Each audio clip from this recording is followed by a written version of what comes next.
Salam saudara-saudara terkasih dalam nama Yesus Kristus.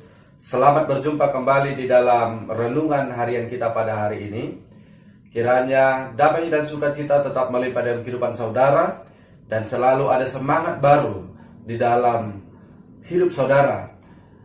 Dan sebelum kita mendengarkan firman Tuhan pada hari ini, marilah kita berdoa. Damai sejahtera Allah Bapa, itulah yang melampaui segala akal dan pikiranmu. Di dalam Yesus Kristus Tuhan kita yang hidup. Amin. Firman Tuhan pada hari ini dibacakan oleh Gabriela Berupadang. Firman Tuhan kita pada hari ini diambil dari Yeremia 4 ayat 14. Bersihkanlah hatimu dari kejahatan, hai Yerusalem, supaya engkau diselamatkan. Berapa lama lagi tinggal di dalam hatimu rancangan-rancangan kedurjanaanmu? Demikianlah firman Tuhan. Terima kasih Gabriela yang sudah membacakan firman Tuhan pada hari ini. Saudara-saudara yang terkasih dalam nama Yesus Kristus, kita sering membuang hal-hal yang tidak berharga dari rumah kita.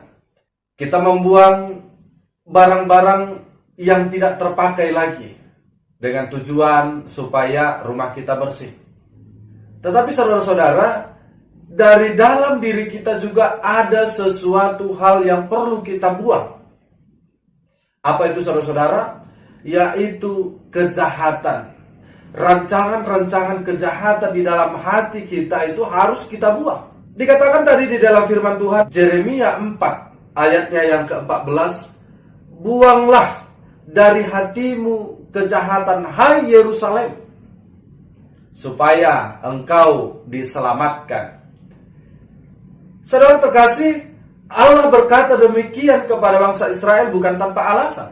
Allah memerintahkan itu kepada bangsa itu karena memang bangsa Israel telah melakukan kejahatan terhadap Allah. Mereka telah memberontak terhadap Allah. Mereka merancangkan kejahatan di dalam diri mereka.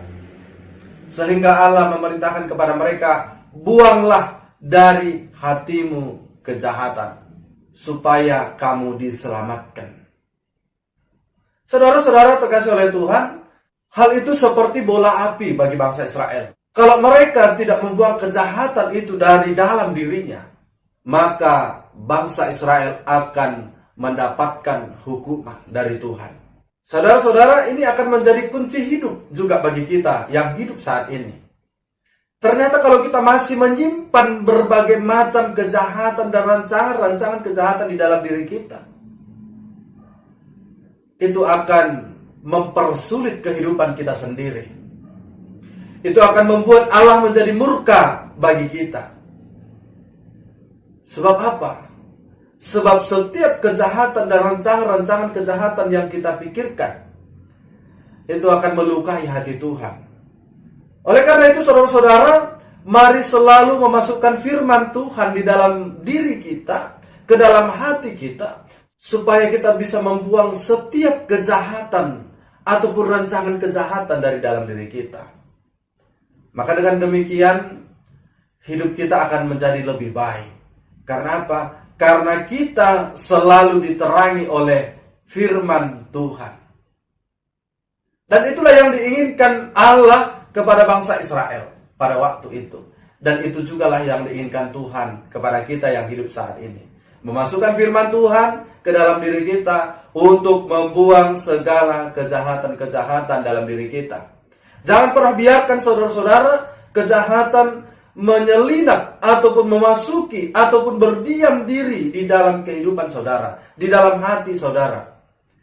Kalau hal itu sudah ada di dalam diri saudara, buanglah itu dan jauhkan dari hati saudara, supaya apapun yang kita kerjakan, apapun yang kita rancangkan, apapun yang kita lakukan di dalam kehidupan kita, Tuhan selalu menyertai kita. Tuhan akan memberikan yang terbaik kepada kita. Kenapa? Katanya kalau kita membuang semuanya itu, kita akan diselamatkan. Itu artinya bahwa kita akan menjadi lebih baik kehidupan kita kalau kita tidak menyimpan setiap kejahatan dalam kehidupan kita. Kiranya Tuhan memberkati kita. Amin. Kita berdoa. Terima kasih Bapa di surga, buat segala firman-Mu yang telah kami dengar pada hari ini, yang memerintahkan kami supaya kami membuang setiap kejahatan dari dalam diri kami. Tuhan, mampukan kami supaya kami mampu melakukan itu. Dan Bapa di surga, apabila sudah ada kejahatan dalam diri kami, biarlah segera mungkin kami bisa membuangnya, supaya tidak merusak hati dan pikiran kami. Dan Bapa di surga, buat pembaca firman Tuhan pada hari ini, Gabriela Boru Padang, Tuhan kiranya menyertai, memberkati, memberikan kesehatan. Dan di dalam studinya, di dalam kuliahnya, Tuhan kiranya juga memberkati, menyertai, dan juga Bapa di surga memberikan kepintaran.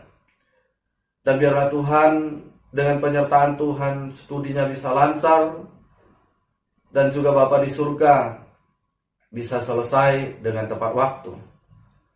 Dan berkati juga Tuhan orang tua, berkati aktivitasnya. Dan hari ini juga Tuhan, sebelum segala sesuatu kami kerjakan, biarlah kami menyerahkan diri kami kepada Tuhan. Dan biarlah Tuhan Kau berjalan bersama-sama dengan kami, untuk menyertai kami dalam setiap aktivitas kami, supaya apapun yang kami kerjakan semuanya berbuah manis di tengah-tengah kehidupan kami. Karena ada Tuhan yang selalu memberikan penerangan kepada kami lewat kuasa Roh-Mu. Dan Bapa yang baik, kami berdoa buat setiap jemaat Tuhan yang di dalam kelemahan. Tuhan kiranya menguatkan mereka. Dan Bapa yang baik, kalau ada jemaat Tuhan yang sakit, kiranya Kau sembuhkan mereka Tuhan, Kau jamah. Dan kami sadar Tuhan, ada banyak sekali dosa-dosa kami. Ampunilah kami Bapa, supaya kami layak menerima berkat Tuhan. Di dalam nama Yesus Kristus kami bersyukur berdoa. Amin.